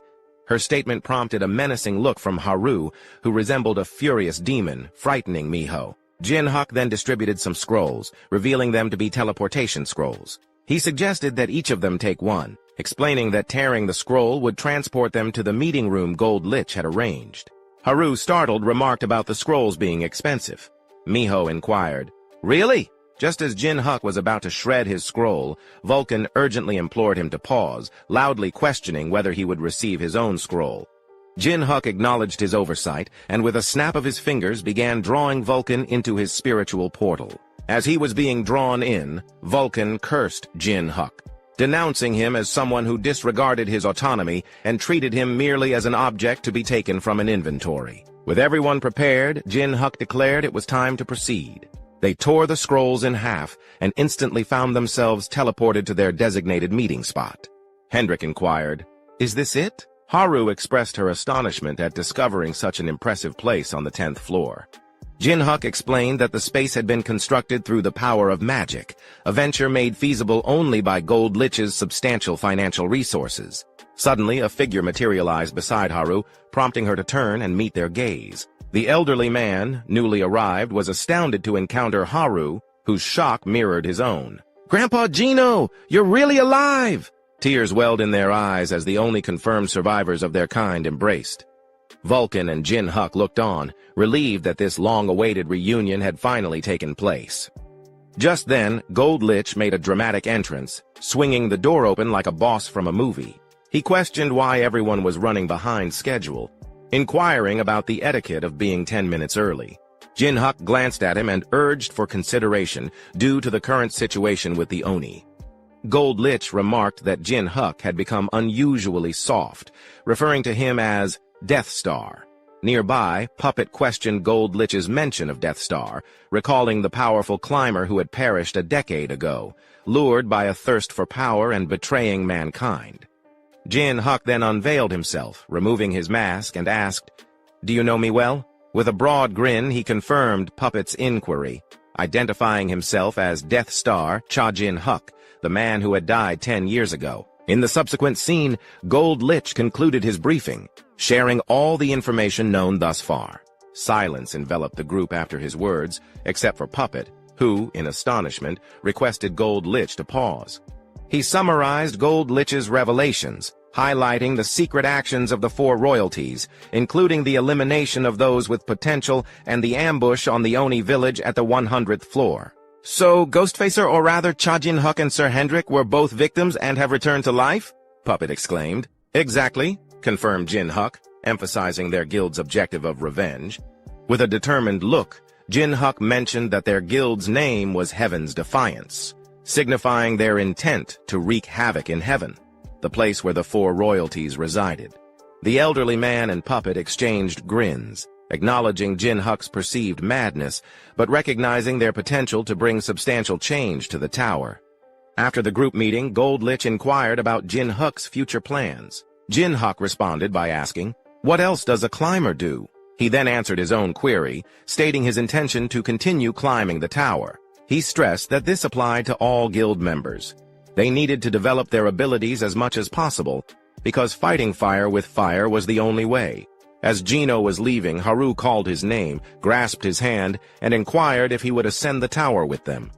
Geno expressed his happiness at her invitation, but mentioned his intention to proceed separately, shocking Haru. "Wait, why?" she exclaimed. Geno explained that having seen her safe, he had found peace in his heart. His past anger and motives had dissipated, and he speculated that the same might be true for her due to her kind-hearted nature. He believed that being together would lead to stagnation. He revealed that the final sword of the Oni couldn't fall because of him. Deciding to change his name to Shadowless, he inscribed it on a scroll, renouncing his former identity as the Oni named Geno and proclaiming himself an ordinary blacksmith. He urged Haru not to forget her responsibility and anger as the last surviving Oni. Shortly after, Jin Huk arrived and respectfully informed the old man that he would give him a separate mission, though the details were not disclosed. In the next scene, Jin Huk instructed Gold Lich to establish their base on the 100th floor and investigate the Oni village. Gold Lich assured him it wouldn't be an issue and inquired about selecting a manager. Jin Huk revealed his choice, the best Oni blacksmith who had resided on the 10th floor for an extended period and possessed knowledge of its geography and characteristics. Gold Lich acknowledged the decision, then turned to Puppet, asking him to accompany the elder to the 100th floor. Puppet respectfully assured the old man of his escort with due reverence. With their destination set, Jin Huk declared it was time to depart. Striking cool poses, they exuded magnificence as Jin Huk rallied them, saying, "All right, Heaven's Defiance, let's go and live up to our name." In the safety zone of the 11th floor at the floor entrance, a portal materialized on the street.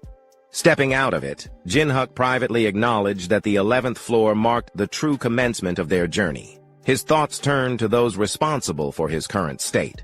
The twins who had schemed against him, betrayed him, and caused his demise. Determined to seek vengeance, he vowed to tear them apart, regardless of how high up they were or their position within the tower. Unbeknownst to them, someone trailed behind a yellow-haired girl, previously seen in earlier chapters, silently observing their movements. On the 50th floor, the streets were bustling with activity. People were walking and talking, and amidst the conversations, a woman asked her friend if he had heard the rumor. The man, puzzled, inquired about it, to which she replied it was about Ghostface. Meanwhile, inside a beautiful building, Jin Huk found himself surrounded by a group ready to confront him. The rumor circulating about him was that he had already reached the 50th floor. The scene made it clear that Jin Huk was seen as an intruder, evidenced by the crowd's hostile intent. However, Jin Huk summoned a purple orb, awakening the dead soldiers of the Holy Kingdom as his undead shadow warriors. One by one, they rose, ready for battle. The soldiers wasted no time, immediately attacking Jin Huk's enemies, causing blood to spill everywhere.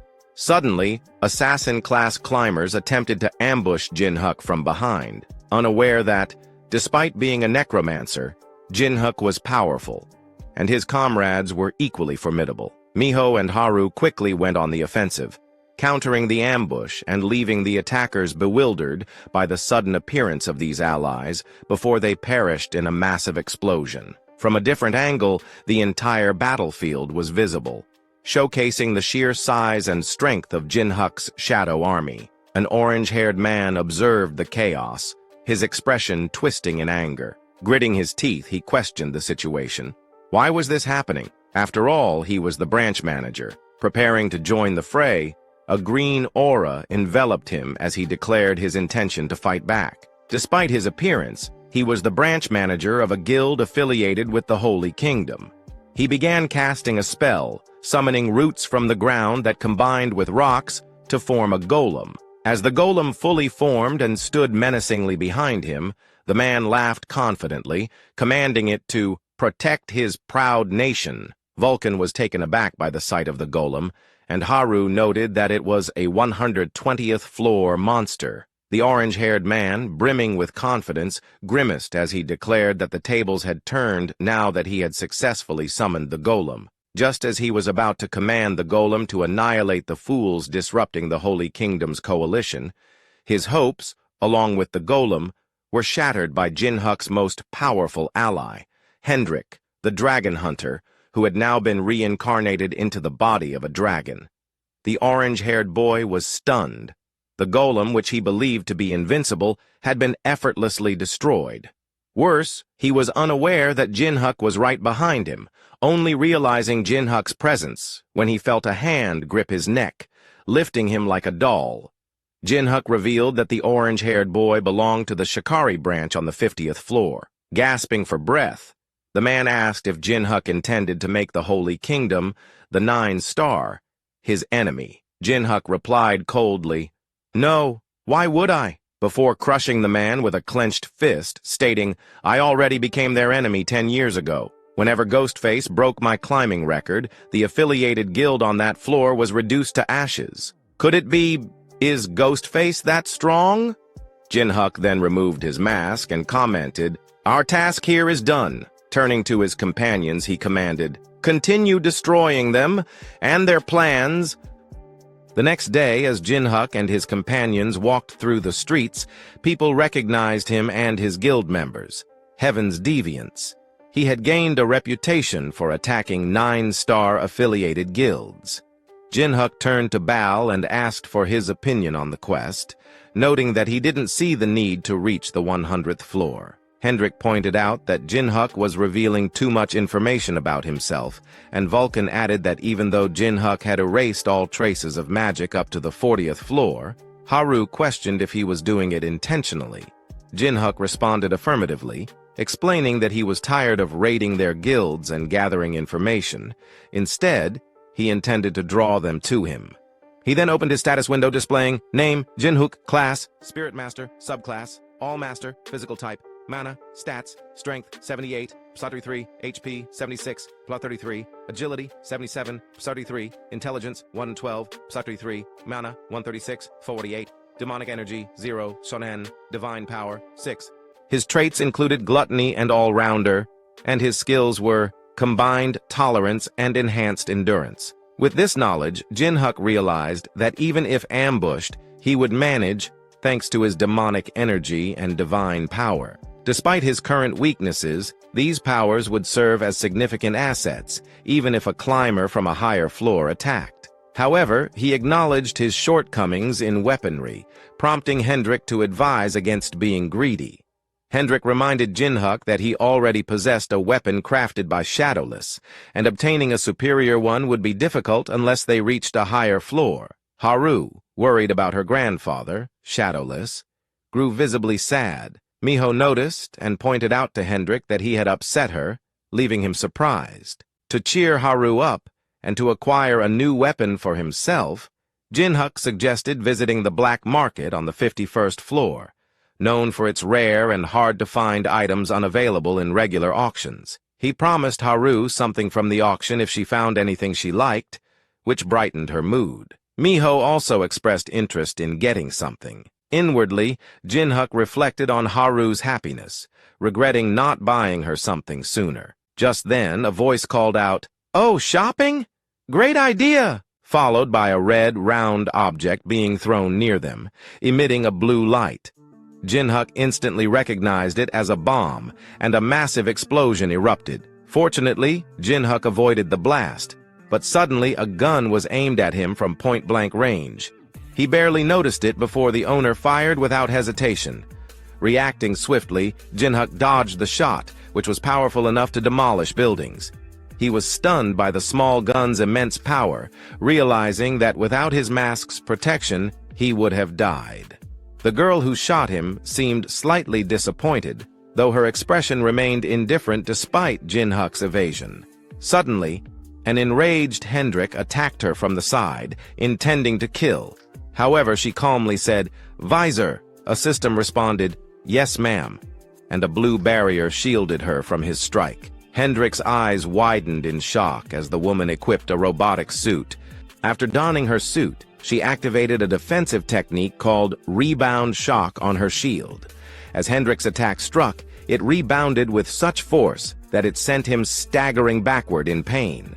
At that moment, Haru and Miho joined the conflict, both intent on punishing the woman for aiming a gun at Hendrik and Jin Huk. Haru swung his sword, and Miho extended her claws, launching their attacks simultaneously. However, the woman surprised them by taking flight, causing both Haru and Miho to miss their strikes.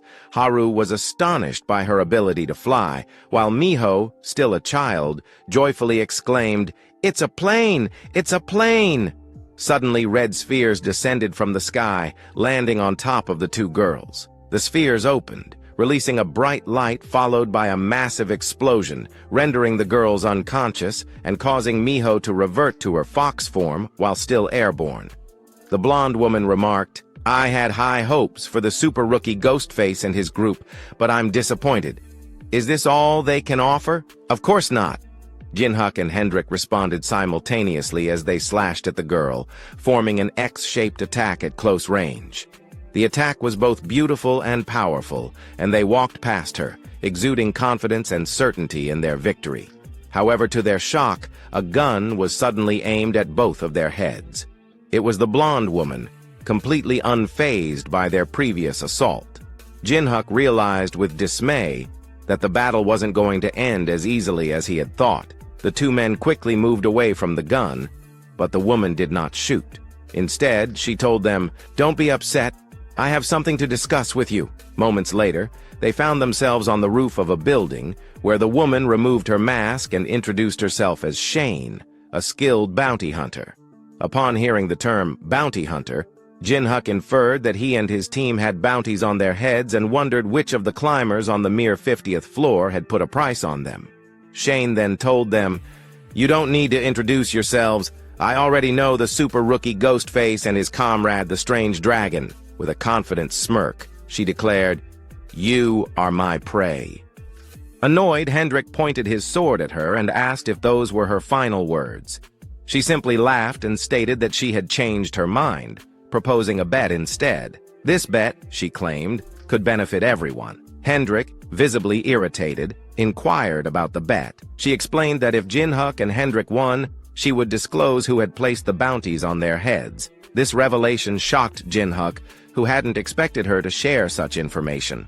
Conversely, Hendrik leapt into the air, poised to strike her with his sword, declaring that he could no longer listen to her. But Jin Huk urgently shouted for him to stop, explaining that if she had the backing of the 9-star or the 4 royals, their journey, which had only just begun, could become perilous. Therefore, they needed her information and had to listen to her. Reluctantly, Hendrik halted. Shane asked if they were now negotiating. Jin Huk then inquired about the nature of the bet. She donned her mask again and suggested that battling a formidable opponent is always enjoyable. Her bet was for them to fight right there and then with everything they had.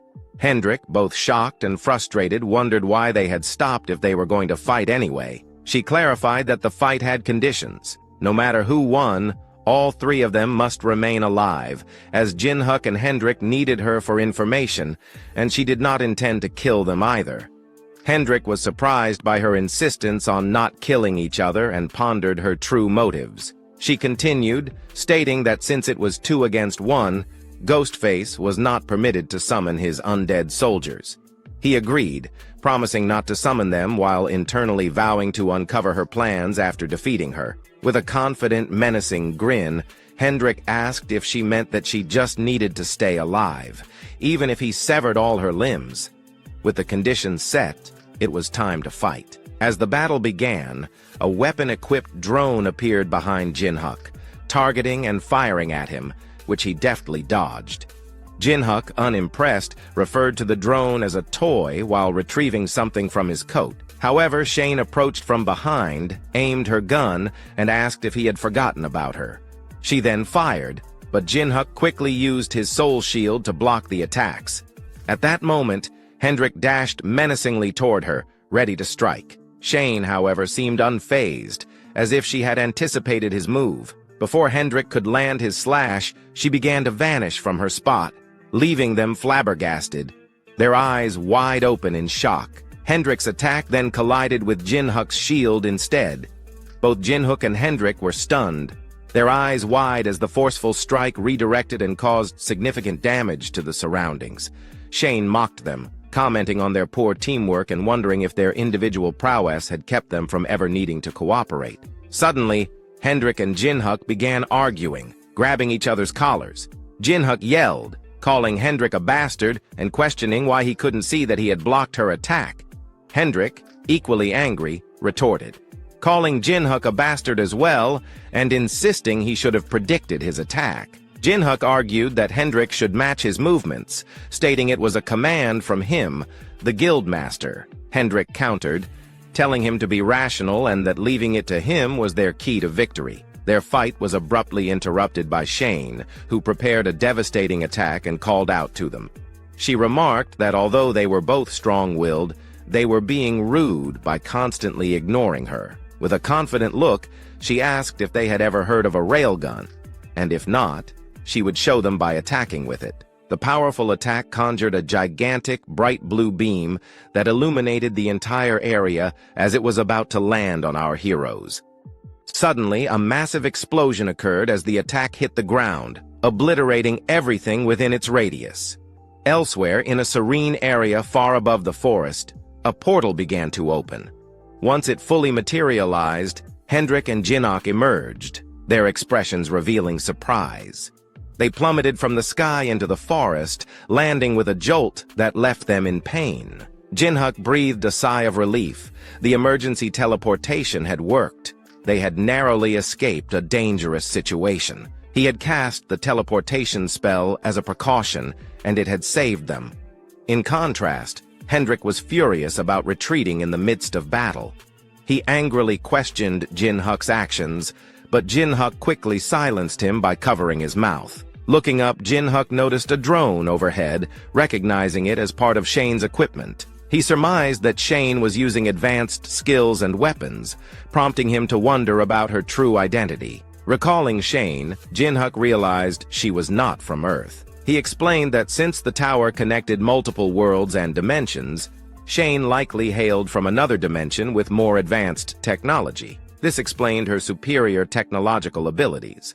With this understanding, Jin Huk urged Hendrik to follow his lead if they wanted to win. Meanwhile, Shane was searching the area from above, confident they were nearby. Her search ended abruptly when Jin Huk appeared before her, also flying. She grinned, surprised at his sudden appearance, and mockingly asked if he had given up.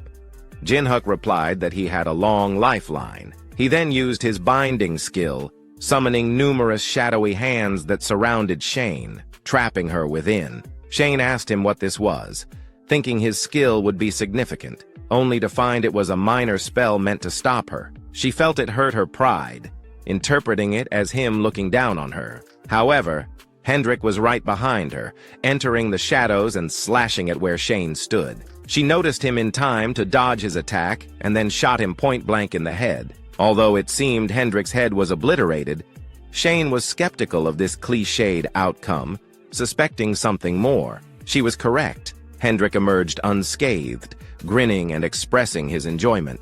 Shane realized that Ghostface had used a barrier on Hendrik, keeping him alive.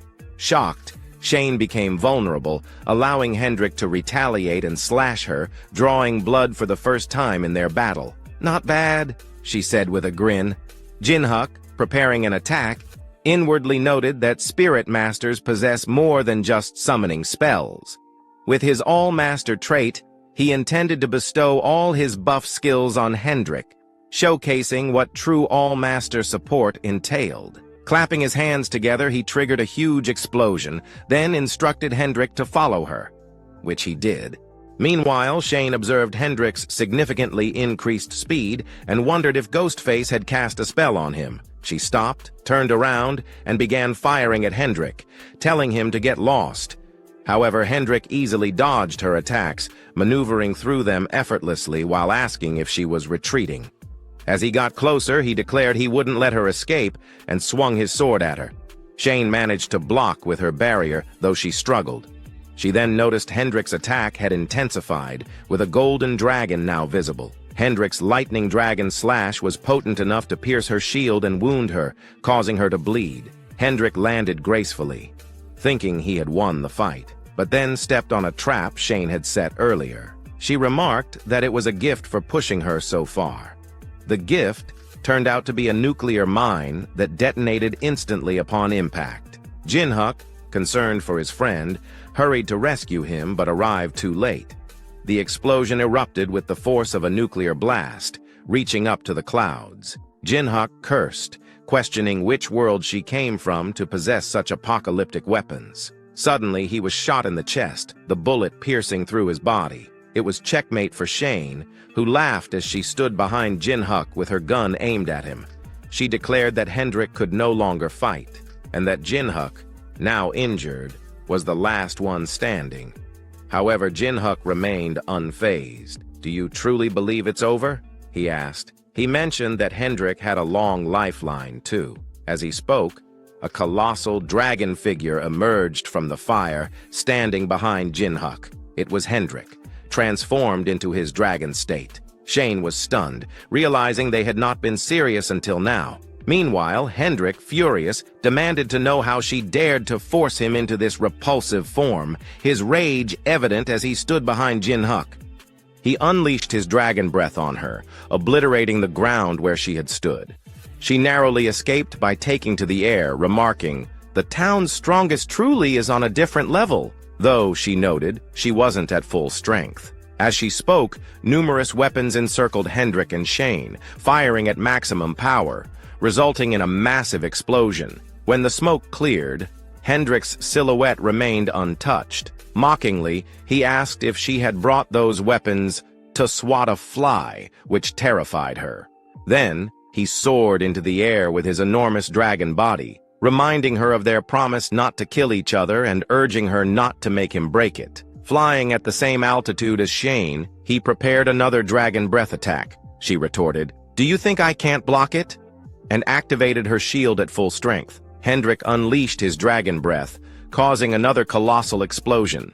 Elsewhere, Jin Huk was trying to heal himself, lamenting that even with divine power, his recovery was slow. He suspected he had been hit by a special bullet. He also noted that since Hendrik transformed, his buffs and defense skills had vanished, as if Hendrik's presence was disrupting the mana in the area. Back to Hendrik and Shane. She was now perched on his head. Upon closer inspection, she had multiplied herself. Clones surrounded Hendrik, each armed.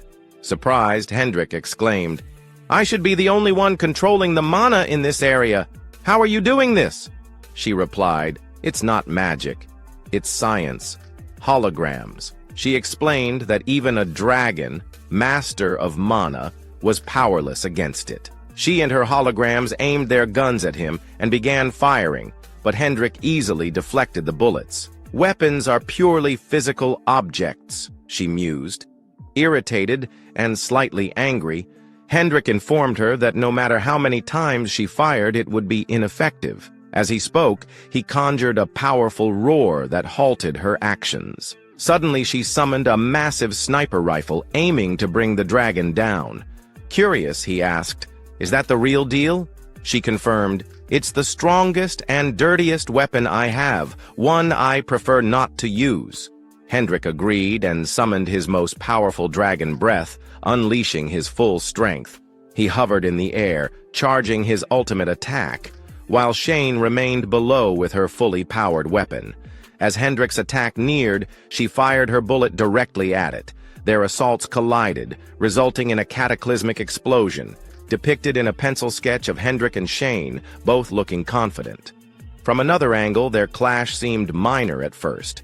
But then, the entire 50th floor was illuminated by the collision, followed by an explosion that obliterated everything in its path. When the smoke cleared, Shane, unharmed inside her barrier, complained, "This is why I avoid using the antimatter bomb.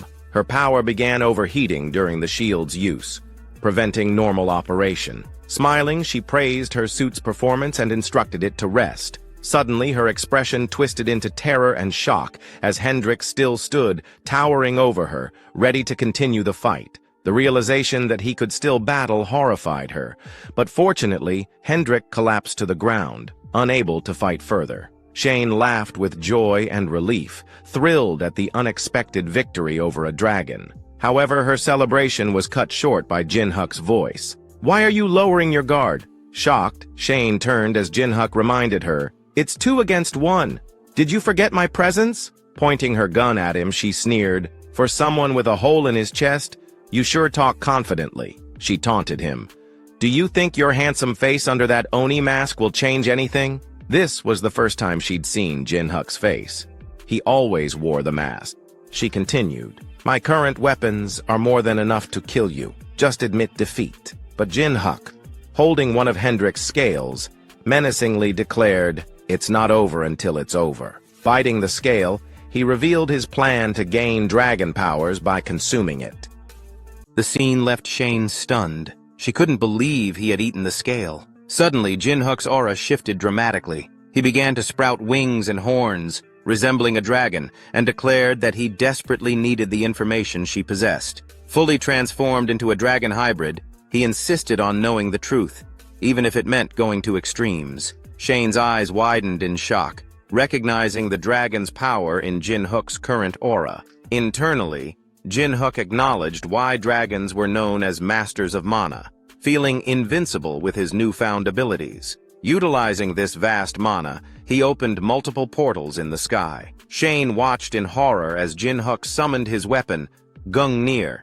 This time, numerous Gungnir's emerged from each portal, raining down upon her like a relentless storm of destruction. Fortunately, she managed to dodge the attacks while flying. She cursed, realizing that this spell rivaled the dragon's power. She wondered if Ghostface could also be a dragon, but dismissed the idea, noting that Jin Huk's energy only changed after consuming Hendrik's scale. This led her to suspect that Jin Huk might be able to harness the power of what he eats. Jin Huk, having overheard her thoughts, taunted her for realizing it too late. He approached her from behind, ready to strike. Shane barely managed to block his attack with her beam saber. Grinning, Jin Huk mocked her, asking what had happened to her high spirits and where the great bounty hunter had gone. Continuing to taunt her, he only fueled her frustration. Annoyed by his words and now furious, she pushed him away and declared that she would end this in the manner he desired. She then prepared her chimera railgun, charging it to shoot. Meanwhile, Jin Huk laughed and challenged her, preparing his dragon breath. She was startled to realize that he could also use dragon breath. After fully charging, Jin Huk launched his attack, destroying her weapon and hitting her simultaneously, sending her flying and rendering her unconscious. She fell to the ground as Jin Huk gracefully landed. He then coughed up blood and spat out a dragon scale as his dragon form dissipated. Inwardly, he acknowledged that mastering this power was still beyond his current ability and resolved to try again later. Brushing it off, he surveyed the area, contemplating the extensive damage their battle had caused. A few moments later, Shane slowly opened her eyes and got up, complaining that her entire body hurt. She then heard Hendrik asking if she was awake. Jin Huk stood nearby, and Hendrik mentioned that they had been wondering when she would regain consciousness. She felt a mix of shock and frustration that he had regained consciousness faster than her, but she expected that of dragons. Looking around, she asked where they were and what surrounded them. Jin Huk explained that it was a barrier, noting that both she and Hendrik had fainted and the entire area was destroyed, so he couldn't just leave it like that. She laughed and inquired if they had enjoyed their fight too much. Shrugging it off, she admitted it was her complete defeat. Despite believing she had a chance of winning, she acknowledged that there was a monster capable of stealing the power of the 4 royalties, leaving her no opportunity to succeed. She was clearly referring to Jin Huk, who could wield the powers of dragons. Jin Huk chuckled, remarking that she had seriously underestimated them. Hendrik chimed in, asking why they had made this bet in the first place. Facing them with a smile, she explained that she wanted to fight a dragon and couldn't pass up such an opportunity. Jin Huk and Hendrik were taken aback by this revelation, With Hendrik feeling frustrated that they had gone through all this effort for that reason alone, she stood up and declared that whether it was her or the dragon on the 50th floor, she wanted to know who was stronger. Hendrik, having been a dragon slayer in his past life, responded by saying he couldn't comment on that.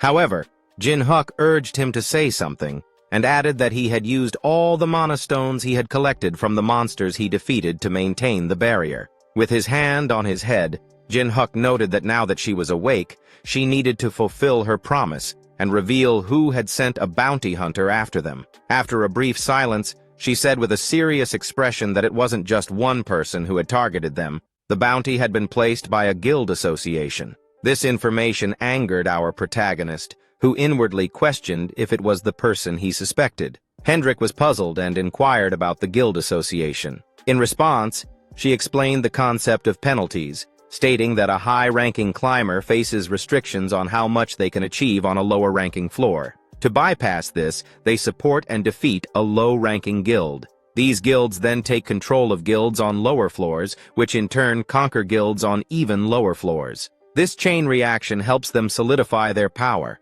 which is the essence of a guild association. Hendrik mentioned that there weren't many such powerful entities in the tower, so with some investigation, they could identify the culprits.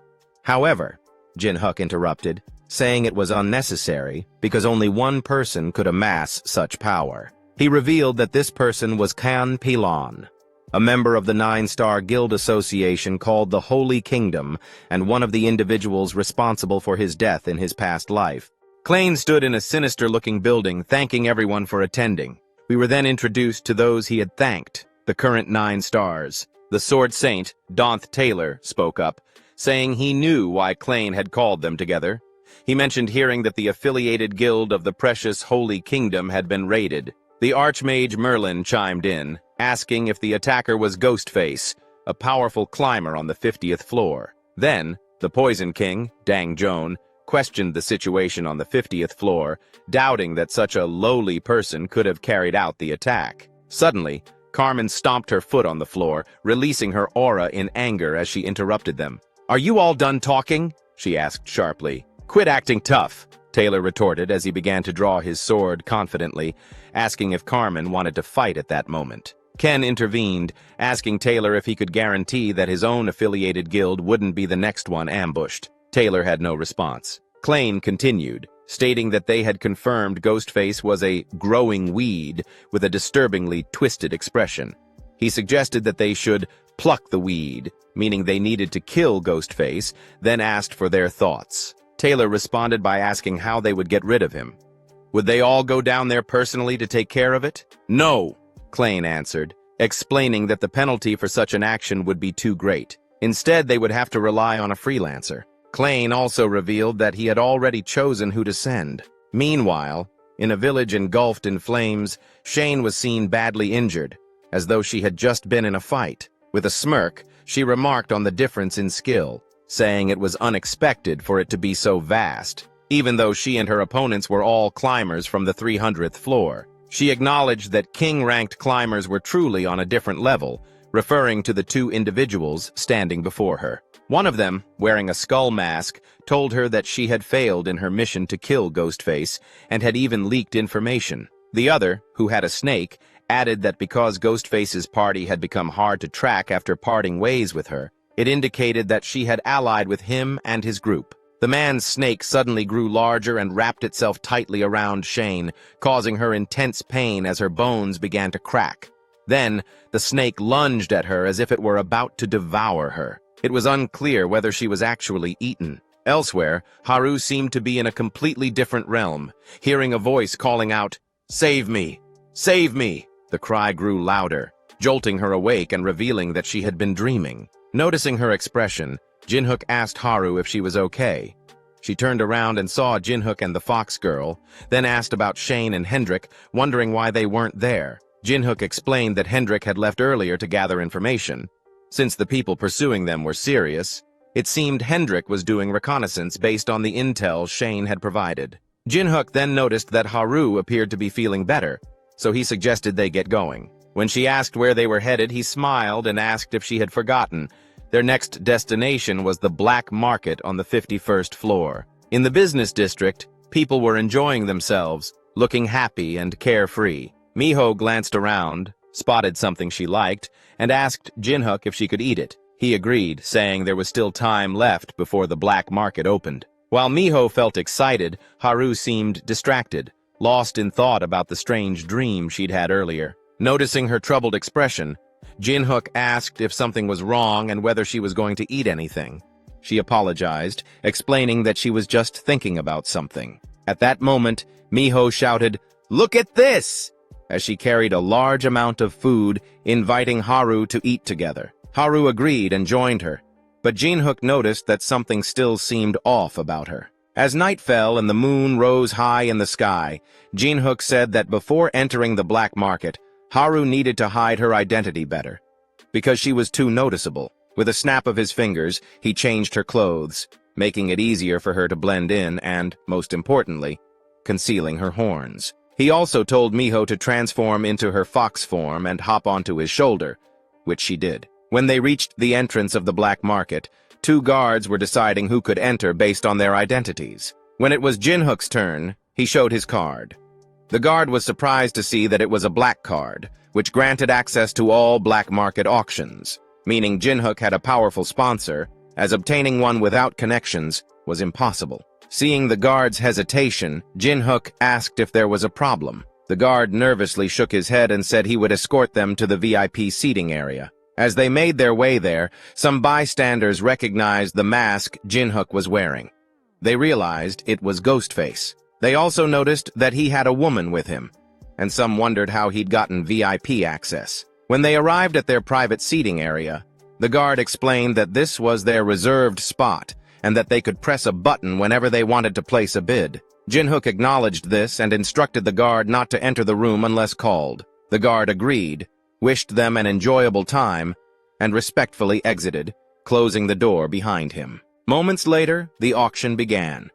The auctioneer presented various items, and the crowd eagerly placed their bids, competing intensely for each one. Today, Jin Huk made a purchase, a summoning-type trinket for 350,000 gold. He remarked that there weren't many interesting items to buy, and Haru agreed, noting the large crowd of people on the lower floor. Inwardly, Jin Huk felt uneasy. So many people gathered here likely meant something big was about to happen. Then, the auctioneer announced the next item, claiming it to be particularly valuable. The moment Haru saw it, her eyes widened in shock and anger. Without hesitation, she sprang up and leaped off her seat. "Where are you going?" Jin Huk shouted after her, but she didn't respond. She dashed toward the item, an urgent voice echoing in her mind. "Save me! Save me!" Again and again, just like in her dream. And that voice seemed to be coming from the item.